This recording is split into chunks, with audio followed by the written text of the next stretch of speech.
Today we're going to do a value impact study on the Martha's Vineyard Museum. This is a small cultural institution based on the island of Martha's Vineyard. In June 2019, they moved from their old location, the original location in Edgartown, to a new one in Vineyard Haven, in a historic building called the Marine Hospital. One of the new assets they built for the move is a Lou French-designed garden. It's an outdoor garden named for Rose Styron, a poet. This is an interdisciplinary space for yoga, the Nuepe reading and writing workshops, free events. This is Rose Styron. And it's just a nice community space. You don't have to pay admission to come in, and it's also good for fundraising activities. The museum's move signals a change from a historic society to an all-purpose, multidimensional cultural space. It's small. It's locally based. They do not yet have a system for collecting data. So for this report, we're looking at value impact. And we're just going to see how the assets and the programming kind of add up to their mission, which is about diversity and equity. This is a shot of the building before the restoration began. This is back in its heyday. It's an 1890 building. This is its location in Vineyard Haven. So the ferry is actually very close. This is the lagoon. It's right in front. It's very scenic. This is the map. One asset is that it's accessible. This is the old location in Edgartown. This is a small colonial village without a whole lot of space.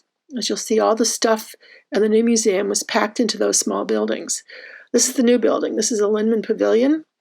That's the Fresnel lens, which is one of the showpieces of their collection. This is from the Gay Head Lighthouse on the vineyard. Among the permanent exhibits, they can explore the maritime, shipwrecks, navigation, with all kinds of artifacts that previously were not able to be shown all at one time. This is one of the permanent exhibits showing the history of the building. They're also looking at stories of the island from all different sides, from marine, farming, just basically how people lived. This is a logbook. They have a digital collection in a partnership with New Bedford Museum. This is a timeline film, and this is one of the galleries. They have curiosity collector showcases for decoys and ship models. And this is the Doherty Barn. This is where they have the larger artifacts such as hearses and boats.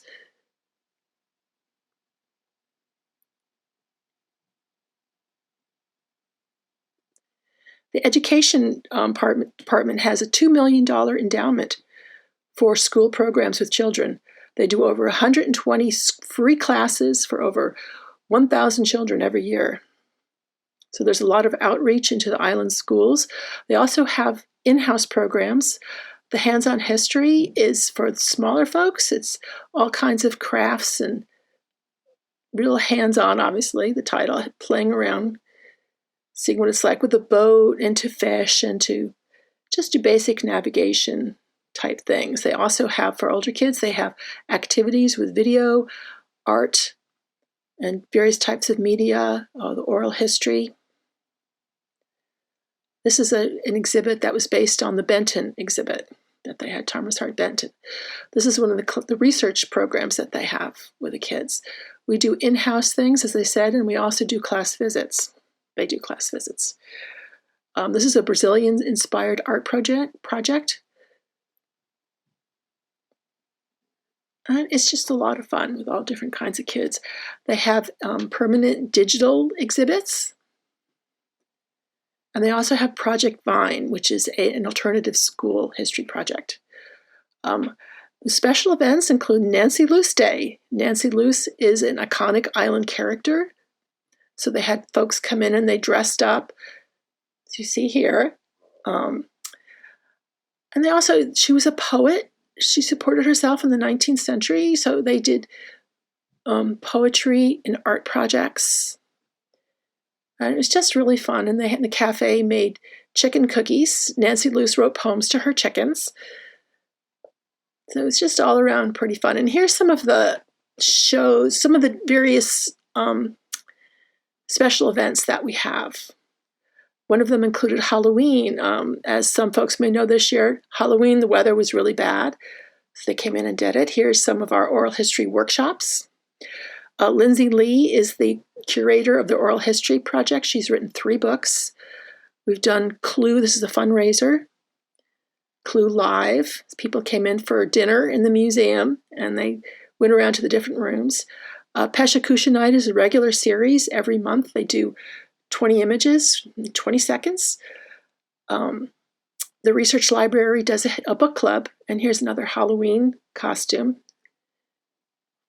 which is really fun. It was rained out, so the museum invited everybody to come in for a Halloween party, and they had a really good turnout.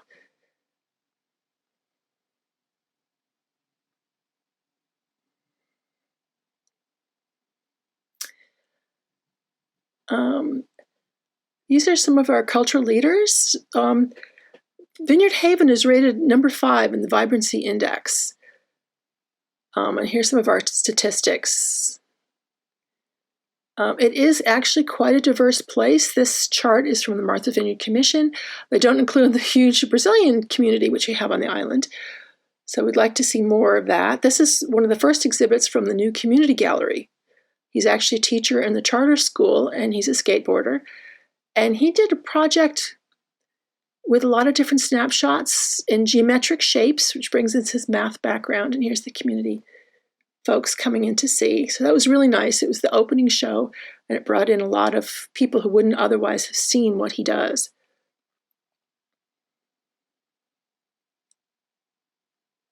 There are some of the galleries that we have.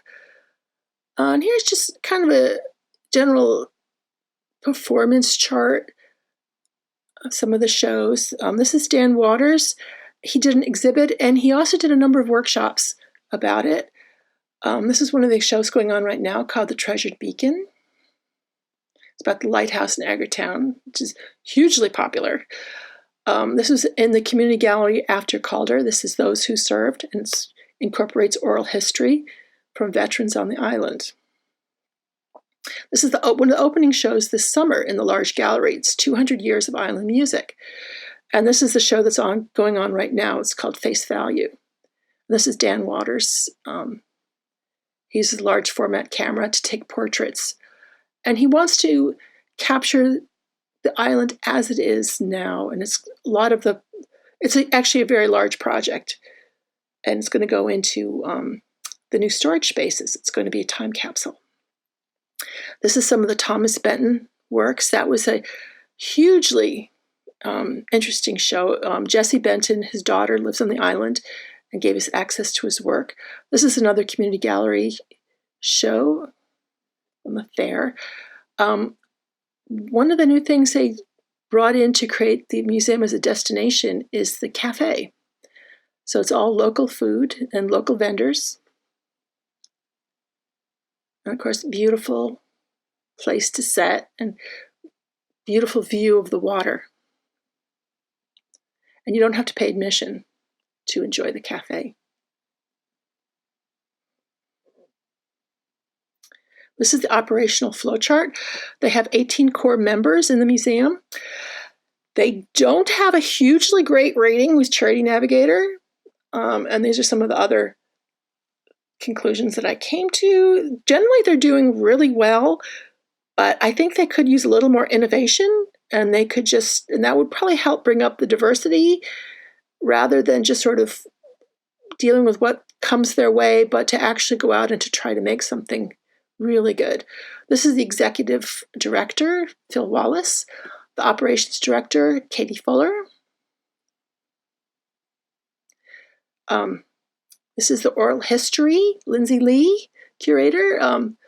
Bo Van Ripper is the research librarian. The curator, Bonnie Stacy. Anna Barber, assistant curator, or national manager curator, or assistant manager. And this is what we see at nighttime on the hill. Thank you so much.